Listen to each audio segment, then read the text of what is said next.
ஒருத்தர் ஸ்நாக்ஸ் சாப்பிட்டு டிவி பார்த்துட்டு இருப்பான். அடுத்த சேனல் மாத்தும்போது ஹாஸ்பிட்டல் சீன் வரும். டிவி பார்த்துட்டு இருக்கும்போது படுத்து தூங்கிடுறான். திடீர்னு அவன் கண்மணிச்சு பார்த்தா அவன் ஹாஸ்பிட்டல் இருக்கான். இவனை சுத்தி எல்லா டாக்டரும் பரபரப்பா டெஸ்ட்ல எடுத்துட்டு இருக்காங்க.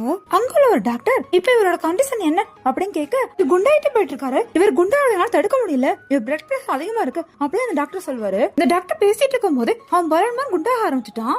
பயந்து போய் அந்த டாக்டர் கூட எல்லாரும் வெளியே ஓடி போயிடுறாங்க. இவனை பார்த்து டாக்டர் பயப்பட ஆரம்பிச்சிட்டாரு. ஏன்னா இவன் குண்டானனால அந்த டாக்டர் தள்ளி விட்டுருவான். இப்ப இவனை பார்த்து மக்கள் எல்லாம் பயந்து ஓட ஆரம்பிச்சிடுறாங்க. அங்குள்ள போலீஸ்காரங்க மக்களை எதுக்கு இப்படி ஓடி வர அப்படின்னு நினைக்கும் போது கரெக்டா அவன் என்ட்ரி கொடுக்கறான். இவனை பார்த்தோன்னே போலீஸ்காரங்களே பயந்து ஓட ஆரம்பிச்சிடுறாங்க. ஒரு பெரிய பில்டிங் பார்த்தோன்னே ஸ்டாப் ஆயிடுறான். அதுல உள்ள வீட்டுல எட்டி பாக்குறான். அந்த வீட்டுல ஒரு பொண்ணு மட்டும் தான் இருப்பா. அந்த பொண்ணோட வீட்டுல கைய விடுவான். இவனை பார்த்தோன்னே அவன் கத்த ஆரம்பிச்சிடுறா. அங்குள்ள தந்திரி சிக்கன் எடுக்க கைய விட்டுருப்பான். அதுல லெக் பீஸ் மட்டும் தான் சாப்பிடறதுக்கு எடுக்கிறான். அந்த லெக் பீஸ் சாப்பிட உடனே அவன் வயிறு கலக்க ஆரம்பிச்சிருது.